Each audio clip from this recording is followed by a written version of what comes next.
Okay, so before we get started on the news that everyone is reading about, we're going to talk about Gavin. We're going to talk about redistricting and his messaging. We're going to keep it short. I want to bring up something that you may have missed, and that's Ahmed on the Sunday show with Jonathan Capehart and who else? Eugene Eugene. Daniels, yeah. Okay, and I haven't seen it myself, but when I saw it popped up on my YouTube like suggestions, okay, because they know what I like. Three black men that are like my age talking about politics. Immediately I had FOMO. Okay, immediately I was like, Yeah, I yeah. wish I was hanging out with y'all because y'all had a good time and y'all are good on TV, but also would hang out with y'all and just talk about stuff. But you said it was one of your best that you've ever done. I think it was my absolute best. I think I could definitively say, yeah. And I'm usually like really hard on myself, but like I just came in there really prepped. I was like, okay, my first Sunday MSNBC show, I'm gonna come in swinging. I'm gonna bring the facts. And then they made it so easy. They were so cool off camera. They were super chill.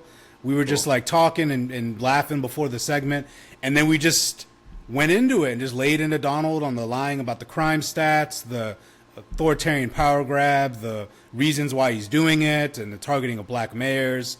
It was just, Mm. it was great. It was great. So I love that. So I just wanted to reference that. Everybody go and watch it. In there, you're going to get a bunch of good information because they know what the hell they're talking about. You're also going to get some levity, and that's something that we need during this time, is moments of like joy and laughter also. And then you're gonna. I really think that you three represent the future of how to cover this administration, how it makes sense in the broader context of the remake of the Democratic Party right now, Hmm. and the big fight that's in front of us with what's going on in cities across America, and that how that is connected to redistricting. So that's cool, man. I'm happy for you, and I will be watching that here right after we get off of this. Um, but on to our the new champion. What are we calling Gavin? The top messenger. What do Is we he what are we the, calling him? if we want to give Mustafa a cool YouTube title, what is he, the leader of the Democratic Party now? Mm, We speculate on that. Is he moving with that you energy? gotta do the facial Yeah, we expression got for the to do thumbnail. for the thumbnail. Leader of the Democratic Party? No, I mean, because the way he's been moving the last week, and by the way, for those who have been, watching this us talk, I was criticizing Gavin a few months ago when he had Oh Bannon on yeah, his same. podcast, and Yep. right now I'm like, And then coming out of the defeat in yeah, November, right? Like yeah, he was like bringing all these people on the right on my podcast and like let them say whatever. Wasn't interviewing them well. Wasn't like yep. giving them the hard questions and just kind of platforming the stupidity. Yeah, and I was like, at the time, I was like, he's missing the mark and criticizing him. So what I'm saying, this is not coming from someone who is of the cult of Gavin. I'm just saying that's my president for real, though. Like, That's my like president. right Right now now, he's right now, killing it. Right now, he the is. stuff he is doing is funny. It's powerful. He's speaking off the cuff. He's Yeah, being charismatic. He knows his stuff. Homeboy's not reading off a script like we've been talking about. We don't want yeah. people who are reading scripts, When and he it's does his resonating. press releases, he's not reading off of the lectern stuff. He's not. He's just going off of the cuff, and he's not great. Let me just say that. Okay, I've seen better off the cuff, but I'll take it. And as a package with everything else Oh he's yeah, doing, I'll take it. no, and he, like, I saw this TikTok where they were like, it's terrible, but the people who progressives who don't like him in California, they're like, Gavin Newsom hates two things: homeless people and Republicans, and he's all out of homeless people. So now he's going after the Republicans. That's what the TikTokers are saying. It's a terrible joke, but I'm saying, like, the Gen Z, that's how the Gen Zers are framing, like, Hmm. people who oppose him are saying, like, and I say that's not a joke. I'm not here attacking on House people. For those who are watching, I hope you don't No, get no, no, offended. no. But I'm It's saying, actually like, about it's his about him. policy. They're saying, like, they think where they've disagreed with him in the past, they share his opposition to Republicans, so they're forgiving other things. So my point is, overall, what we're seeing, especially what I want to touch on, is a social media strategy here. Like, Hmm. basically, what he's been doing is posting all caps tweets, all caps statements, mimicking Donald, and what it's been is a trap. It's causing Fox News Fox News last night was like, oh, where's his wife? He has a big important job. Why is he tweeting like that? And it's like, it's so unreal because it's like they completely just do not see Trump's side of this. And they think that like Gavin made up this way of communicating. They think that like Gavin just like all of a sudden is the first person in political history to tweet in all caps and insult people for their bodies and all that stuff.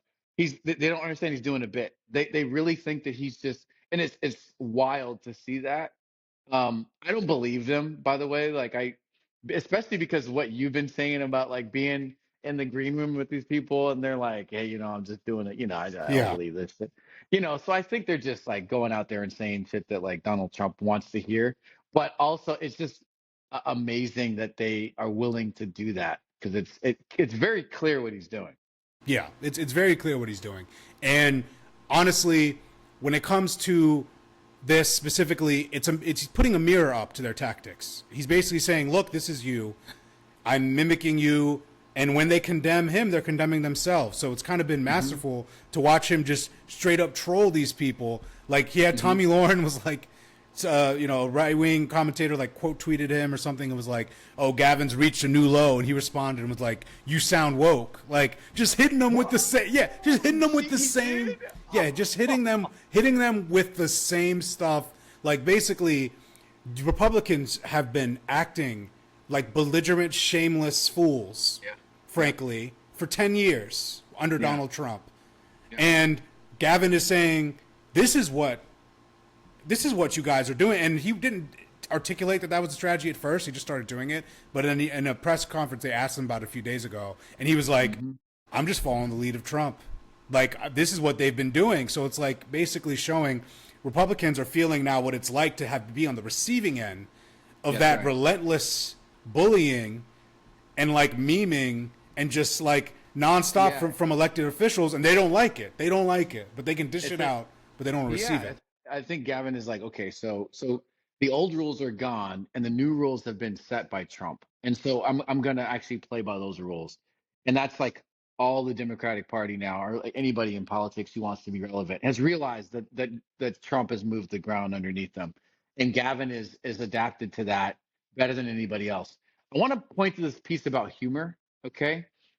Because it's like objectively funny. Like this shit is like hilarious. Even the people who are commenting on it on the right think it's funny too. They think it's funny. Those small hands jokes and stuff. They think it's funny because it's like spot on. And whoever is writing this, because it's not Gavin, whoever the consultant is who's writing this, hats off to you. You are a genius. It is like the timing is perfect. The length of these damn things. Like I don't know. I could write one or two, but to keep it up, oh my God, that would like take from my soul a little bit. So the humor piece connects to the people who have risen in politics, actually, and even Trump himself. One of the things that people like about him, and it's mostly his followers, but also it's true with folks on the left, is that he's funny when he's up there shooting the shit, and when he was doing his rallies, he's like a stand-up comedian. Yeah. Joe Rogan, comedian. John Stewart, comedian, right? Anybody the people who came from like Air America and like in the podcast space now, Trevor Daily Show, Trevor Noah, also a comedian. Like the people who lead in commentary in these hyper polarized times are comedians. Yep. So Gavin using comedy is him using a modern. Well, let me say first a modern tool, but comedy as political satire has been around for generations. Yeah, no, it's spot on. It's hilarious. He's making people laugh, and people love to. And he's moving with bravado, and he's being cocky, and he's like, he's fighting back because that's something we've been talking about. Into his persona, right? Yeah, he's leaning in his persona. He's like, oh yeah, I'm just slick back hair Newsom, and like it works. It works because it's who he is, and it's like they're giving him license to like bring out his inner high school bully, and it works. If you're bullying Republicans, it's like okay, you know what? Give them a taste of their own medicine for once. And people are saying, he's stooping to their lower or whatever, but all of this is mostly mocking, number one, and number two, he's fighting against these people who have just been beating Democrats down for years. Democrats are just decent. They're just nerdy. They're just like, oh, well, talk about democratic ideals and like, let's, just poll test everything we say. And then he's just coming out, just hitting Donald Trump with haymakers that are getting under his skin. And it's what we've been saying. We need Democrats to move in a way that has confidence, that has bravado, that recognizes the truth is on their side. And, like Democrats are so careful all the time when they're when Republicans are walking around and just making shit up confidently, but they don't have any foundation for their basis of what they're saying. So it's just good to see. It's good to see him hitting back and on the redistricting front hitting back, rhetorically hitting back. And right now, the reason why I was saying leader of the Democratic Party potentially is because he's moving himself to front runner status in 2028. Oh, 100%. Yeah, he is. I think he's not running for governor, right? So he's not doing that. And to your point about his style, other people who are champions on the like Jasmine Crockett, the reason why people love her, Mamdani, the reason why people love them is those quick quips, a little bit of comedy in there. Basically like verbal street fighting, like that's what we need from our politicians right now. And he's got that. He's got it in spades. On the other side, though, the like using their tools is the redistricting thing. And he's ready to move in California. The fact that he got people who are supportive of fair maps to go along with his redraw is a huge political win. That doesn't just come out of thin air. That's like you're back behind the scenes talking to people, trying to move folks. To get a united front in California that's ready to do this, that took a lot. And that's the kind of political maneuvering that we need in an executive level. We need that in the person running the country. So exactly. That's another piece. And then he's doing the blueprint. Other blue states are like, whatever he's doing, whatever levers he's pulling, how he's negotiating, the groups he's bringing together, we're going to do it just like Gavin. Exactly, and he's moving. It's like we've talked about before, the importance of the first person that says no. He was the first governor to be like, "Oh hell no, I'm gonna be defiant in this. I'm not gonna just kowtow and capitulate." If he capitulated, who knows what other Democratic governors would be doing? It'd be less. But he's leading the way here and saying like, "No, we're not." When Trump came in with the National Guard and when Trump came in to target those migrant communities, he was like, "No," he drew the line there. Whereas he could have just, which is what I thought he was doing at the beginning of the year with having Bannon on, like doing a kind of pivot to moderation. But it seems he's really about that life. When you come to target vulnerable people, he stood up. And I think that's a really big thing. And I think when we look at the 2028 primaries, there's going to be a lot of technocrats, a lot of people trying to, be careful speak and talk. It's just like now, Gavin's going to be on the debate stage. He's going to be slinging hands. Who is going to compete with that? That's a good question because they're looking at him and they're like, "Can I beat Gavin now? Like he's the measure." And if you can't, like, I think some people are getting weeded out here. There's no way that like Gretchen Whitmer is going to be like, "I'm tossing my hat in the ring." No way, right? We're starting to weed some people out. That's great. That's really good for us. That's healthy, and I look forward to a long, healthy primary. We need a long ass primary with a bunch of people in there just going at each other until we get like a really, really good candidate. And it'll capture attention. Yeah, with that kind of debate. We want the attention. We want that. Yes, we want to control the narrative. It's us. We're the future of politics in this country. What are you looking at for the rest of the week here as we close up? The rest of the week, obviously we have Trump doing the DC takeover stuff, but I'm really watching the Russia negotiations, see what's moving here. Trump, he was like, "I think you should remove your army from your own land, and let Russia have it." Oh, that's the negotiation. Yeah, oh. The negotiations. Yeah, the literally rolling out the red carpet for Putin was insane. And at the end, clapping for him as he walked up like he's a little kid. He got in the beast. Putin got in the beast, man.